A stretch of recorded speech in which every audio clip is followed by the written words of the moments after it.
जरा सोचिए, एक मिट्टी का घर, टूटा हुआ दरवाजा, अंदर खाली बर्तन। माँ भूखी है लेकिन बेटे से कहती है मुझे भूख नहीं, तुम खा लो। और वो बेटा खुद भूखा रहकर अपनी माँ को रोटी खिला देता है। यही है मनोहर की कहानी, गरीबी, दर्द और सपनों की कहानी, जो आपको रुला भी देगी और इंस्पायर भी। बहुत समय पहले एक छोटे से गांव में मिट्टी का एक घर था। घर क्या था, बस 4 कच्ची दीवारें, ऊपर से खपरेल की छत और सामने टूटा फूटा दरवाजा। यहीं रहता था 17 साल का मनोहर।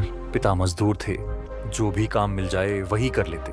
माँ दूसरों के खेतों में घास साफ करती या फसल काटती, लेकिन काम रोज कहाँ मिलता। और जब काम नहीं मिलता तो भूख ही पेट भरती थी।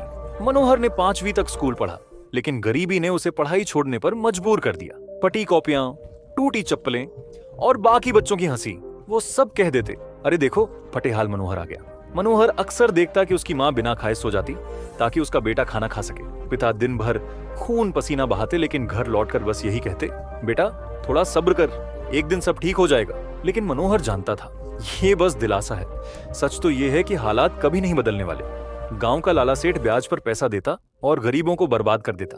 मनोहर के पिता भी कर्ज में डूबे थे। जब भी सेठ घर आता तो ऊंची आवाज में चिल्लाता, अरे ओ मजदूर, कब लौटाएगा मेरा पैसा। ये सुनकर मनोहर का खून खौल उठता, पर वो कर भी क्या सकता था। एक दिन मनोहर की जेब से 5 रुपए गिर गए। एक बुजुर्ग चाचा ने वो पैसे लौटाए और बोले, बेटा गरीब पैदा होना गुनाह नहीं है, लेकिन गरीबी में मर जाना इंसान का सबसे बड़ा गुनाह है। उन शब्दों ने मनोहर की सोच बदल दी। उसने ठान लिया, अब मैं बस जीने के लिए काम नहीं करूंगा, बल्कि गरीबी को हराने के लिए लड़ूंगा। माँ पिता की दुआ लेकर मनोहर शहर चला गया।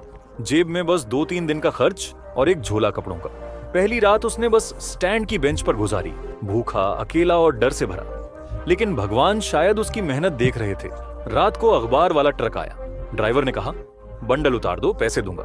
वहीं से मनोहर की पहली कमाई शुरू हुई।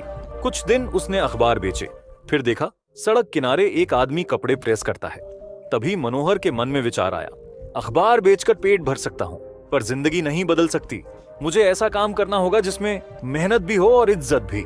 कई दिन पैसे जोड़कर उसने पुरानी कोयले वाली इस्त्री खरीदी। नीम के पेड़ के नीचे पटरे पर कपड़े प्रेस करना शुरू किया। शुरू में लोग हिचकिचाए, लेकिन मनोहर की ईमानदारी और मेहनत ने धीरे धीरे सबका भरोसा जीत लिया। गलतियां हुई, कपड़े जले भी, मगर हर बार उसने सीखा और खुद को सुधारा। कुछ साल बाद उसने अपनी पहली छोटी दुकान खोली, मनोहर प्रेस एंड वॉश।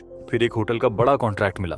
काम बढ़ा, लोग कहने लगे अगर कपड़े साफ और प्रेस कराने हैं तो मनोहर के पास जाओ। मनोहर ने गांव लौटकर अपने माता पिता के लिए पक्का घर बनवाया। जिस घर में कभी भूख और आंसू का राज्य था, आज वहां हंसी और गर्व की गूंज थी। पिता का सारा कर्ज चुकाया और पूरे गांव को दिखा दिया, गरीबी भगवान का श्राप नहीं, मेहनत और ईमानदारी से हर मुश्किल जीती जा सकती है। दोस्तों, ये कहानी सिर्फ मनोहर की नहीं है, ये हर उस इंसान की है जिसने गरीबी में आंखें खोली लेकिन हार नहीं मानी। याद रखिए, गरीब पैदा होना गुनाह नहीं, पर गरीबी में हार मान लेना सबसे बड़ा गुनाह है। अगर आपको ये कहानी दिल छू गई तो प्लीज वीडियो को लाइक करें, अपनी राय कमेंट में जरूर लिखें और ऐसे ही दिल छू लेने वाली कहानियां पाने के लिए चैनल को सब्सक्राइब करना बिल्कुल मत भूलिए।